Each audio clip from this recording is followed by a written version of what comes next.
Your bedroom isn't a room, it's a mirror. And right now, it might be reflecting more stress back at you than rest. In Japan, a peaceful bedroom isn't built by adding a fancy mattress, expensive decor, or another storage box from a home goods store. It's built by refusing to let certain things cross the threshold at all. Today, I'll walk you through 12 things many Japanese people simply never allow into their sleeping space. Things almost every American bedroom has, sitting quietly on nightstands, jammed into closets, charging beside pillows, tucked under the bed where you can't even see them, but you can absolutely feel them. Stay until number 12, because at the very end I'll hand you a simple 2-minute Japanese bedroom reset test so you know exactly what to remove tonight, not next weekend, tonight. And fair warning, number 6 is something almost everyone reading this is currently lying within arm's reach of right now. Number 9 might genuinely surprise you, because it's not clutter in the way you're used to thinking about clutter. By the time we reach the end, you'll probably look at your own room a little differently than you did 30 seconds ago. Let's get into it. We'll start with the objects that look completely harmless during the day, but are quietly working against you every single night while you sleep. Number 1, the television. In many Japanese homes, especially ones that follow minimalist sleep principles passed down for generations, the bedroom is treated as a single-purpose room, and that purpose is rest. Nothing else, not entertainment, not distraction. A television turns that room into a second living room, and the moment you introduce entertainment into a space meant for stillness, your brain stops associating that space with sleep and starts associating it with stimulation instead. Here's the deeper issue most people never think about. Every single time you fall asleep to a screen playing in the background, you're quietly training your nervous system to wind down around noise and light instead of around silence and darkness. That is the exact opposite of what a bedroom is supposed to teach your body to do.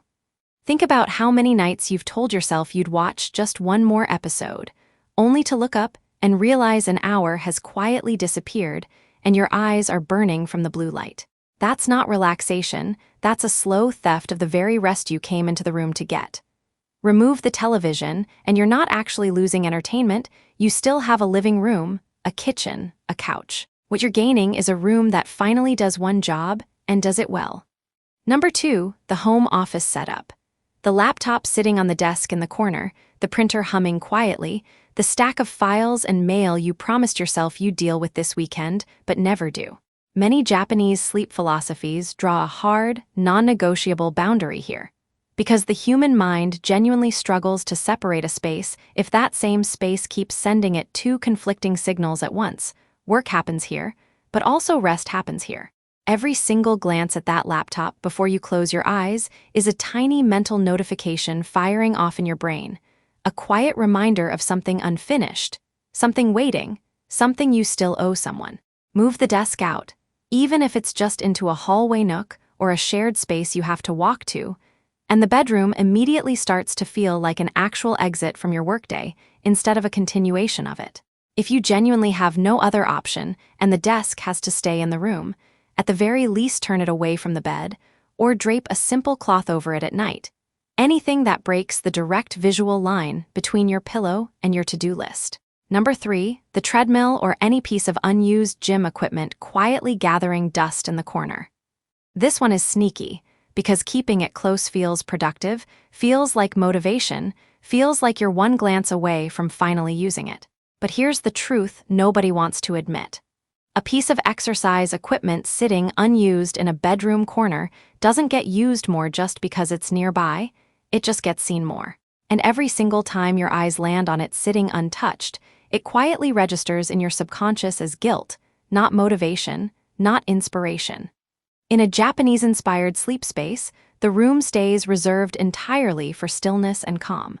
Equipment either gets used regularly in a dedicated space built for movement, or it leaves the bedroom completely.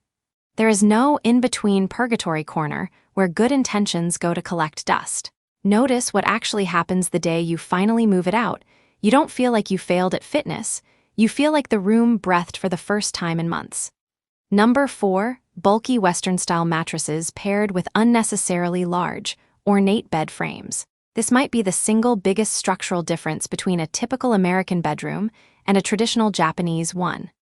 Traditional Japanese sleeping setups favor something called a shikabutin, a slim, breathable mattress laid directly on tatami flooring or a simple low platform, paired with a cakebutin comforter, both of which fold away completely during the day, freeing the entire floor. The idea here isn't really about the specific object itself. It's about what that object enables.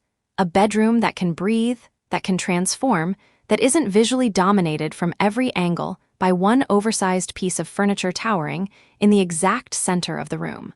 A heavy, ornate bed frame anchors visual weight into a space that's supposed to feel light, open, and calm. You don't need to start sleeping on the floor tonight to borrow this principle. You just need to honestly ask yourself whether your bed is taking up more visual and physical space in that room than it actually needs to. Stand in your doorway and look at your bed the way a stranger would. Does it feel like the room's calm centerpiece, or does it feel like a piece of furniture that's slowly taking the whole room hostage? That single observation tells you almost everything you need to know about whether your bedroom is working with you or against you. Now that we've cleared the big furniture mistakes out of the way, let's move into the smaller items, the quiet ones, the ones piling up in drawers and corners without you ever consciously registering them as clutter at all. Number 5, dead phone chargers and old, tangled electronics cables. Go check your nightstand drawer right now. I'll wait.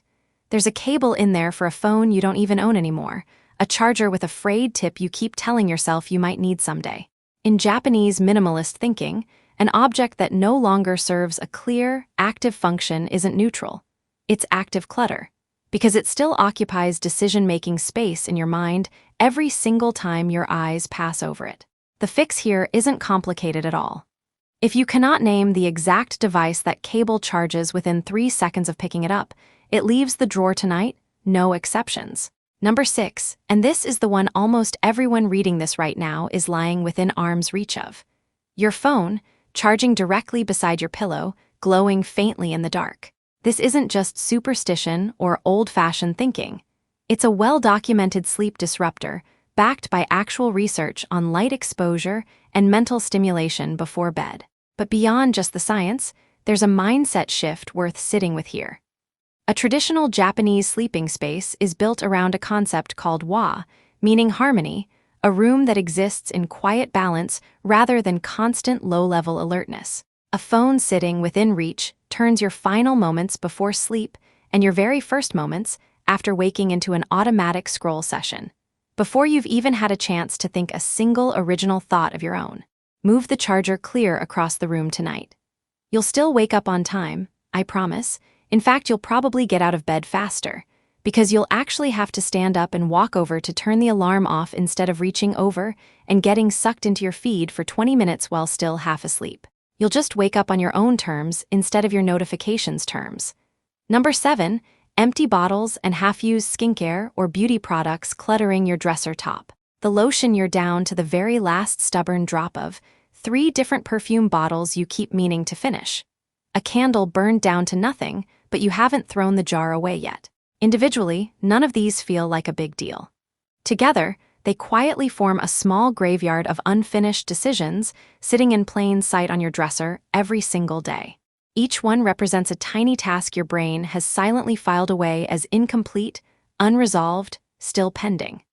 Clearing them out isn't really about tidiness for its own sake. It's about removing dozens of small, unresolved mental signals that your mind is processing in the background without you ever consciously noticing the drain. Number 8, mismatched or excess throw pillows and blankets that genuinely never get used for anything other than decoration. This one mirrors something you'll see repeated across many traditional Japanese bedroom setups, and that principle is restraint. A traditional room might include a single zabuton, one deliberate, purposeful floor cushion. Rather than a decorative mountain you have to physically remove and painstakingly rebuild on the bed every single morning and night. If you have to clear something off your own bed just to lie down and sleep, that object isn't adding comfort to your life. It's adding friction between you and rest, night after night after night. We're now past the halfway point, and the remaining items are about to shift from purely physical clutter into something a little more psychological, a little more personal. Stay with me here, because number 9 is genuinely the one that tends to surprise most people the very first time they hear it. Number 9, framed photos of your past achievements or old relationships left on permanent display. On the surface, this sounds completely harmless, even sentimental, even sweet. But there's a principle worth sitting with here for a moment. A bedroom is meant to reflect who you're actively becoming, not serve as a quiet archive of who you used to be 5 or 10 years ago. A wall covered in old trophies from a sport you no longer play, an ex-partner's photo still sitting in its frame, a diploma from a decade-old chapter of your life you've long since closed. These things can quietly keep your entire identity anchored to a version of yourself that no longer exists. This doesn't mean you need to erase your own history or pretend the past didn't happen. It simply means asking yourself one honest question: is my sleeping space decorated for the person I am right now, or for the person I used to be? Keep the photos that still make you smile without any complicated feelings attached. Put the rest in a box, an album, a drawer somewhere outside the bedroom. You're not deleting the memory, you're just deciding it doesn't need to be the last thing you see before you close your eyes every single night. Number 10, piles of laundry, whether clean or dirty, left sitting out in the open on chairs, floors, or dressers. A basket of neatly folded clothes waiting patiently to be put away for days on end. A chair quietly draped in one more where outfits that never quite make it back into the closet. In Japanese homes, visible laundry piles are widely considered one of the fastest ways to make an otherwise calm, intentional room feel chaotic and unfinished, because clothing carries so much visual texture, color, and shape that the human eye simply cannot ignore it, no matter how hard you try. The fix here genuinely takes 10 minutes or less.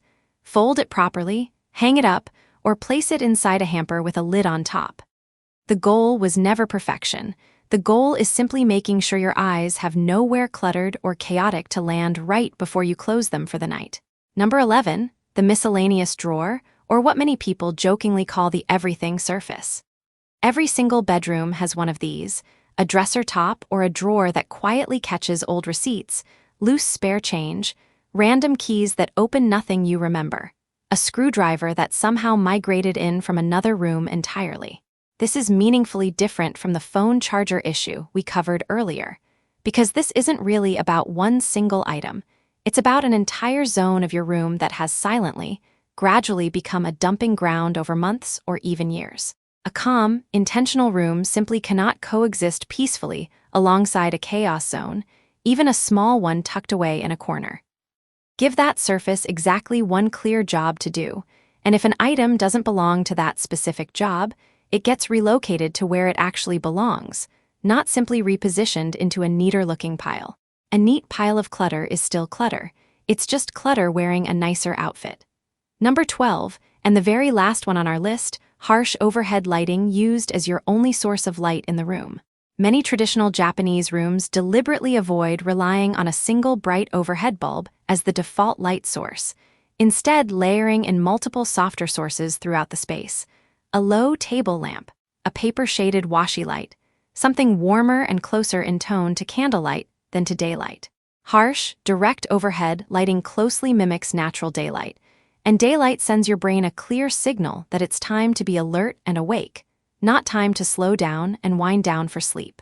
If the very last thing you do before bed each night is flip on a bright ceiling light just to locate your phone charger or find a missing sock, you are actively working against your own body's sleep signals at the exact moment you need them working with you the most. Swap in one warm, low-light source position near the bed and reach for that one instead from now on. It's a small, almost invisible change, but it's often the single easiest item on this entire list to fix tonight, and you'll notice the difference the very first evening you try it. So that's all 12 items covered in full. Now, exactly as promised, here's the simple test I mentioned at the very beginning, just 2 minutes, 2 straightforward questions, and it will tell you precisely what needs to go first. Question 1, the function test. Look carefully at any single object currently in your bedroom and honestly ask yourself, does this object genuinely help me rest, or does it quietly remind me of something unfinished, an old task, a past version of myself, a notification I still haven't checked? If your honest answer is the second option, that object simply does not belong in this particular room. Question 2, the 5-second scan. Stand quietly in your bedroom